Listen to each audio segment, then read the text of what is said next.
આગેવાનો સામે બસ એ જ પ્રશ્ન હતો કે સંમેલન થાય છે, બહુ ઘણી જગ્યાએ સંમેલન, એની અંદર આ રીતે ખોટા ઘર્ષણ થાય છે પોલીસ જોડે કે કોઈ પ્રશાસન જોડે, તો આપણા બહુ ઘણા યુવાનો સમાજના ખોટું હલવાવાની વાત આવી જાય, એની જવાબદારી કોઈ જ આગેવાન લેતા નથી પછી, બરાબર, કે આ રીતે યુવાનો હલવાયા તો કે એમની રીતે હાન તે આગેવાનો કે અમારી જવાબદારી, પણ કેસ આગેવાન પૂરતા જ નહીં, યુવાનો ઉપર થાય છે ને એમની પણ આગળની લાઈફસ્ટાઈલ બદલી જાય છે. અને વાત એ છે કે જે તે મુદ્દા હોય આપણે સરકારનું જો કહેતા હોય કે સરકાર અમારું સાંભળે, સરકારની અંદર બેઠેલા સમાજના આગેવાનો સરકારની જોડે જવું જોઈએ કે આ મારા મુદ્દા છે, આ મુદ્દા પર કંઈક વાત કરો. જો તમે સરકારના અંદર બેઠેલા આપણા આગેવાનો જોડે કે બીજા કોઈ નેતા જોડે કે સરકારની અંદર જે પણ લોકો હોય એમની જોડે કંઈ વાતચીત કર્યા વગર તમે આ રીતે કંઈ ગોઠવો કે કંઈ વાત કરો એ બિનવ્યાજબી છે. તમારું નામ પરિચય આપી દેજો. આપના થકી કહેવામાં આવું તમારું નામ બોલી જાઓ ને. મારું નામ વિજયસિંહ ઠાકોર, ઠાકોર સમાજની અંદર સામાજિક કાર્યકર. ઓકે. આપ મીડિયા મિત્રોને એ જણાવું, પહેલાં તો જ્યારે જેવી શરૂઆત થઈ એવી સરકાર વિરોધની વાતો થવામાં આવી, ત્યારબાદ આપે પણ જોયું કે ત્યાં બેઠેલા જ અંદરના જ લોકો જે હતા એ લોકોએ પણ ફોડ પાડ્યો કે ભાઈ શું છે આ સરકાર વિરોધની સંમેલન છે, સંમેલનની વાત કરો. રહી વાત કુંવરજી બાવળિયા સાહેબની, તો બાવળિયા સાહેબે 62 જણને એક જ દિવસે છોડાયા છે ત્યાં આગળ, કે જે 62માંથી આપ કોઈને પણ પૂછી શકો છો કે ભાઈ તમને કોણે છોડાયા છે.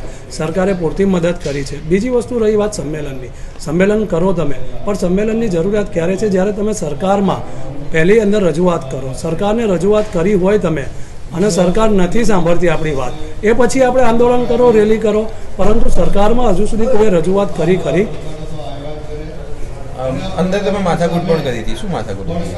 ના, મારી કોઈ માથાકૂટ ન હતી. મારે તો ખાલી બસ એટલા પ્રશ્નો જ હતા કે તમે કોઈ પક્ષને ના બોલો. ત્યાં સ્ટેજ ઉપર બેઠેલા અમુક લેખક બોલ્યા હતા કે ભાજપિયાઓ લોકો આવી છે, આ છે ભાજપના. જે સ્ટેજ ઉપર બેઠા છે પોતે કોંગ્રેસનો હોદ્દો ધરાવે છે, કોઈ આમ આદમી પાર્ટીનો હોદ્દો ધરાવે છે, તો તમે કોણ છો? જો પક્ષની વાત કરતા હોય તો તમે પોતે તમારી જ ઇન્સ્ટાગ્રામ અકાઉન્ટ જોઈ લો, તમારું ફેસબુક અકાઉન્ટ જોઈ લો, તમે લખ્યું સૌરાષ્ટ્રના પ્રભારી. આજે જયેશભાઈ જે છે તે સૌરાષ્ટ્રના પ્રભારી છે કોંગ્રેસના, તો એનાથી મને કોઈ વાંધો નથી. જ્યારે સમાજની વાત હોય ત્યારે સમાજના લોકો એક થઈએ, પરંતુ કોઈને ભાજપિયા કહેવાનું કે કોઈને કોંગ્રેસી કહેવાનું કોઈનો અધિકાર નથી. કુંવરજીભાઈ બાવળિયાને ખાસ હું કહેવા માગીશ કે ખરેખર તમારા જે સમર્થકો છે જે રીતે આ સંમેલનને ડાયવર્ટ કરવા માગે છે, આ સંમેલનને આડા પાટે ચડાવવા માગે છે, કોઈ પણ જાતની સમજણ વગરની વાતો કરે છે, સમજ્યા વગરની વાતો કરે છે, આ સંમેલનને રાજકીય સંમેલન ગણાવે છે, આ સંમેલનને કુંવરજીભાઈ બાવળિયાની વિરુદ્ધનું સંમેલન ગણાવે છે, તો બિલકુલ હું આપની ચેનલના માધ્યમથી તમામ જે કોળી સમાજના, આખા ભારત દેશના કોળી સમાજ છે એને કહેવા માગીશ કે આ સંમેલન કોઈ વ્યક્તિગત કોઈનો વિરોધ માટે નથી, કોઈને તકલીફ પહોંચે એના માટે નથી, કોઈને નુકસાન થાય એના માટે નથી, કોઈ પાર્ટીની વિરુદ્ધમાં નથી, માત્ર ને માત્ર આ સામાજિક સંગઠન છે.